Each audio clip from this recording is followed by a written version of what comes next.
नमस्कार, मी आहे श्रद्धाच कुकिंग चॅनलमध्ये तुमचं खूप खूप मनापासून स्वागत आहे। तर हे पहा, आपण जे पापड तळून घेतलेला आहे त्याची जाडी पाहू शकता। त्याचबरोबर याचा आवाज ऐका, किती खुसखुशीत आणि क्रिस्पी आपला असा पापड बनवून तयार झालेला आहे आणि त्याचबरोबर कमी तेलकट। चला तर रेसिपीला सुरुवात करूया। तर मी इथे घेतलेला आहे सर्वात आधी 1 वाटी साबुदाणा। मित्रांनो, जो कोणत्या वाटीने तुम्ही साबुदाणा मोजून घेणार आहात ते एक माप आपल्याला सेट करून घ्यायचं, जेणेकरून आपल्याला पाण्याचा अंदाज येईल। त्यामुळे आपल्याला कोणत्याही एका वाटीच्या मापाने सर्वात आधी साबुदाणा मोजून घ्यायचा। तर मी इथे 200 प्रमाणात वजनी प्रमाणात 250 ग्राम साबुदाणा घेतलेला आहे। तुम्ही इथे कोणत्याही कितीही प्रमाणात साबुदाणा घेऊ शकता। मी तुम्हाला पुढे पाण्याचं प्रमाण सांगणार आहे। तर मी इथे कढई ठेवून घेतलेली आहे गॅसवरती आणि आपल्याला साबुदाणा साधारण 7 ते 8 मिनिटं छान कुरकुरीत होईपर्यंत भाजून घ्यायचा आहे। इथे आपल्याला फक्त एक गोष्ट लक्षात ठेवायची आहे की इथे आपल्याला अगदी मंद आचेवरतीच भाजून घ्यायचं आहे, कुठेही हाय फ्लेम करायचा नाही आणि साबुदाणा छान असा कुरकुरीत होईपर्यंत भाजून घ्यायचा। साधारण 8 मिनिटांनंतर खाऊन बघायचा कुरकुरीत झालेला आहे का साबुदाणा। खाऊन बघल्यावरती कुठेही दाताला चिटकत नसेल आणि कुरकुरीत लागत असेल त्यावेळेस गॅसचा फ्लेम बंद करून घ्यायचा आहे आणि एका प्लेटमध्ये साबुदाणा भाजून घेतलेला थंड होण्यासाठी काढून घ्यायचा आहे। आता हा थंड करून घ्यायचा साबुदाणा कंप्लीट थंड झाल्यावरती आपल्याला हा साबुदाणा थंड झालेला एका मिक्सरच्या भांड्यामध्ये टाकून घ्यायचा आहे आणि आपल्याला शक्य असेल तेवढी बारीक पावडर या साबुदाण्याची आपल्याला करून घ्यायची आहे। मिक्सरच्या भांड्यामध्ये फिरून जाडसर पावडर ठेवू नका, शक्य असेल तेवढी बारीक पावडर आपल्याला तयार करून घ्यायची आहे। तर मी इथे साबुदाण्याची पावडर तयार करून घेतलेली आहे, अगदीच बारीक तयार करून घेतलेली आहे। तर हे पाहू शकता तुम्ही, जवळून सुद्धा मी तुम्हाला दाखवते किती बारीक पावडर आपण तयार करून घेतलेली आहे। तुम्ही पाहू शकता जसा अगदी रवा असतो ना तशाच टेक्स्चरमध्ये आपण इथे साबुदाण्याची पावडर तयार करून घेतलेली आहे। आता मी इथे एक बाउल घेतलेला आहे। आपण जे साबुदाण्याची पावडर तयार करून घेतली ती एका कोणत्याही पातेल्यामध्ये काढून घ्यायची। आता जेवढा साबुदाणा आहे त्याच्या दुप्पट पाणी आपल्याला इथे टाकून घ्यायचं आहे। म्हणजेच आपण 1 वाटी साबुदाणा घेतला तर इथे 2 वाटी पाणी टाकून घ्यायचं आहे। मित्रांनो, इथे तुम्ही 3 वाटीसुद्धा पाणी टाकू शकता। माझा बाउल हा छोटा पडलेला आहे। पाणी मिक्स करून घेण्यासाठी या साबुदाण्यामध्ये तुम्ही एखादं मोठं पातेलं घ्या आणि त्यामध्ये पाणी व्यवस्थित मिक्स करून घ्यायचं आहे आपल्याला। तर मी इथे व्यवस्थित मिक्स करून घेतलेलं आहे। आता 2 वाटीला पाणी शिल्लक होतं, थोडंसं टाकून नव्हतं घेतलं, आता आपण टाकून घेऊयात।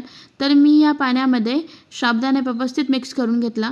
साबुदाण्यामध्ये पाणी मिक्स करून घेत असताना एक सर्वात महत्त्वाची गोष्ट अशी आहे की साबुदाण्याची गुठळी आपल्याला कोणत्याही प्रकारे नाही ठेवून घ्यायचं आहे। साबुदाण्याचा जर गुठळ्या राहत असतील तर त्या गुठळ्या आपल्याला फोडून घ्यायच्या चमच्याच्या मदतीने। तर अजून एक महत्त्वाची गोष्ट अशी आहे की तुम्ही इथे 2 वाटीच्या ठिकाणी 3 वाटीसुद्धा पाणी टाकून घेऊ शकता, जेणेकरून हे बॅटर एक फ्लोईंग तयार होईल त्यामुळे। तर तुम्ही पाहू शकता साबुदाण्याचं मिश्रण थोडंसं घट्टसर झालेलं आहे, पण मी याच पद्धतीचं घट्टसरच बॅटर ठेवून घेणार आहे। आता मी गॅसवरती सेम तीच कढई ठेवून घेतलेली आहे। ज्या वाटीने आपण साबुदाणा मोजून घेतलेला आहे त्याच वाटीने आपण पाणी देखील मोजून घेऊयात। तर मी इथे 4 वाटी पाणी टाकून घेते। तर इथे आपल्याला एकदाच खूप जास्त पाणी नाही टाकायचं आहे। 4 वाटी साबुदाण्याला सर्वात आधी पाणी टाकून घ्यायचं। त्यानंतर असं वाटलं पुढे जाऊन की 6 ते 7 मिनिटांमध्ये मिश्रण घट्ट झालेलं आहे, त्यावेळेस आपण एका बाजूला पाणी गरम करून घेऊयात, त्यावेळेस टाकून घ्यायचं आहे। जर आपल्याला पापडाचं मिश्रण घट्टसर वाटलं तरच आपण यामध्ये पाणी टाकून घेणार आहोत। इथे मी 1.5 चमचा उपवासाचं मीठ टाकून घेते। तर आता आपल्याला हे मीठ टाकून घेतलेलं या पाण्यामध्ये व्यवस्थित मिक्स करून घ्यायचं आहे आणि आपण जे साबुदाण्याचं मिश्रण पाणी टाकून मिक्स करून घेतलं होतं ते थोडं थोडं करून आपल्याला टाकून घ्यायचं आहे आणि व्यवस्थित या पाण्यामध्ये मिक्स करून घ्यायचं आहे। इथे सर्वात महत्त्वाची गोष्ट अशी आहे की पाण्याला उकळी येण्याच्या आधी, म्हणजेच काय तर पाणी हलकंसं कोमट झालं की आपल्याला यामध्ये साबुदाण्याचं मिश्रण टाकून घ्यायचं आहे आणि चमच्याच्या मदतीने व्यवस्थित मिक्स करून घ्यायचं आहे। इथे जर साबुदाण्याचे गुठळ्या राहत असतील तर त्या फोडून घ्यायचं आहे। आणि इथे अजून एक महत्त्वाची गोष्ट म्हणजे लो टू हाय मीडियमवरती हे आपल्याला साबुदाण्याचं पापडाचं मिश्रण शिजवून घ्यायचं आहे। अगदीच हाय फ्लेम नाही करायचा, नाहीतर घट्टसर खूप लवकर होतं आणि त्याचमुळे आपल्याला पाण्याचं प्रमाणसुद्धा जास्त लागू शकतं। त्यामुळे आपल्याला ह्या साबुदाण्याचे मिश्रण कंप्लीट 10 ते 12 मिनिटं व्यवस्थित लो टू हाय मीडियमवरती शिजवून घ्यायचं आहे। तर इथे अजून एक महत्त्वाची गोष्ट म्हणजे ज्यावेळेस आपण साबुदाण्याचं मिश्रण टाकून घेतो त्यावेळेस चम्मच कंटिन्यू फिरवतच राहायचं आहे। जर आपण चम्मच नाही फिरवून घेतला तर साबुदाणा तळाशी बसेल आणि त्याचबरोबर तळाशी लागेल सुद्धा। आणि वरचं पाणी ते वरीच राहील. त्यामुळे आपल्याला कंटिन्यू चम्मच फिरून साबुदाण्याचं मिश्रण म्हणजेच पापडाचं मिश्रण तयार करून घ्यायचं आहे. चम्मच अजिबात थांबवायचा नाही. ही खूप जास्त महत्त्वाची गोष्ट आहे जे की आपल्याला लक्षात ठेवायचं आहे. तर तुम्ही पाहू शकता या पाण्यामध्ये साबुदाण्याचा कोणताही गुठळा नाही आहेत, म्हणजेच आपण परफेक्ट असं मिक्स करून घेतलेलं आहे साबुदाण्याचे मिश्रण या पाण्यामध्ये. तर हे पहा, साधारण 6 मिनिटानंतर हे मिश्रण घट्ट झालेलं आहे. तुम्ही पाहू शकता मस्त असे तारसुद्धा आलेले आहे. तर मित्रांनो, जसे की मी तुम्हाला आधीच सांगितलं 6 ते 7 मिनिटामध्ये जे मिश्रण घट्टसर झालं तर आपल्याला पाणी टाकून घ्यायचं आहे. तर इथे आपल्याला 5 वाटी पाणी इथे लागलेलं आहे. इथे कुठेही आपल्याला थंड पाण्याचा वापर नाही करायचा. जर आपल्याला पाणी लागलं तर गरम पाण्याचा वापर करायचा आहे. तर हे पहा, साबुदाण्याचं मिश्रण ट्रान्सपरंट झालेलं आहे आणि मस्तपैकी असे तार देखील आलेले आहेत 10 मिनिटानंतर. तर मित्रांनो, हे मिश्रण ज्यावेळेस आपल्याला ट्रान्सपरंट असे दिसेल त्यावेळेसच आपल्याला गॅसचा फ्लेम बंद करून घ्यायचा आहे. मिश्रण याच्यापेक्षा जास्त आपल्याला घट्ट नाही करायचं आहे. जर तुम्ही याच्यापेक्षा मिश्रण घट्ट केलात तर आपल्याला पापड नाही टाकता येणार, म्हणजेच पापड टाकण्यासाठी अवघड जाईल. त्यामुळे तर मी इथे आली आहे टेरेसवरती मी ऑलरेडी एक शॉल अंथरून घेतलेली आहे.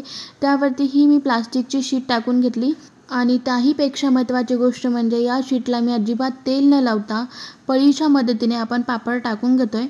मित्रांनो, जर तेल आपण इथे वापरलं तर साधारण फक्त 6 ते 7 महिनेच आपण हे पापड स्टोअर करू शकतो. जर आपण अजिबात तेलाचा वापर नाही केलात तर 1.5 ते 2 वर्ष आपण हे पापड स्टोअर करू शकतो. आणि इथे सर्वात महत्त्वाची गोष्ट अशी आहे की हे मिश्रण पापडाचं गरम असेपर्यंतच आपल्याला पटापटा पळी पापड बनवून घ्यायचे आहेत. मी इथे मोठे साबुदाण्याचे पापड बनवून घेते. तुम्ही छोट्या साईजमध्ये 60 ते 70 पळी पापड बनवून घेऊ शकता. तर मी इथे साधारण 2 दिवस कडकडीत उन्हात पापड वाळवून घेतल्यानंतर तुम्ही पाहू शकता आपला पापड किती ट्रान्सपरंट झालेला आहे. व त्याचबरोबर तुम्ही पापडाची जाळीसुद्धा पाहू शकता, किती मस्त असा पापड तयार झालेला आहे. मित्रांनो, जर आपल्याला हा पापड स्टोअर करायचा असेल तर सर्वात आधी छान असं उन्हात हे पापड वाळवून घ्यायचे आणि त्यानंतर आपल्याला एका हवा बंद डब्यामध्ये हे पापड स्टोअर करायचे. 1 वर्ष काही 2 वर्षसुद्धा या पापडाला काहीच होत नाही, म्हणजे अजिबात खराब होत नाही. तर मी तुम्हाला यापैकी काही पापड तळून दाखवते. तर मी एका कढईमध्ये तेल व्यवस्थित गरम करून घेतलेलं आहे आणि हा साबुदाण्याचा पापड आपण या तेलामध्ये टाकून छान असा फ्राय करून घेऊयात. तर तुम्ही पाहू शकता किती मस्त आपल्या पापडाला जाळी आलेली आहे आणि असा छान असा पांढरा शुभ्र आपला पापड बनून तयार झालेला आहे. तर आज आपण इथे पाहिलेलं आहे जराही साबुदाणा न भिजवता साबुदाणा पापड कसे बनवायचे. जर तुम्हाला माझी रेसिपी आवडली असेल तर प्लीज लाईक, शेअर आणि कमेंट जरूर करा. तुमची एक कमेंट मला नेक्स्ट व्हिडिओ अपलोड करण्यासाठी प्रोत्साहन देते. तर प्लीज कमेंट जरूर करा. तर तुम्ही याचा आवाज पाहू शकता. इथे आपला साबुदाणा पापड तयार झालेला आहे. भेटू नेक्स्ट रेसिपीमध्ये. तोपर्यंत नमस्कार.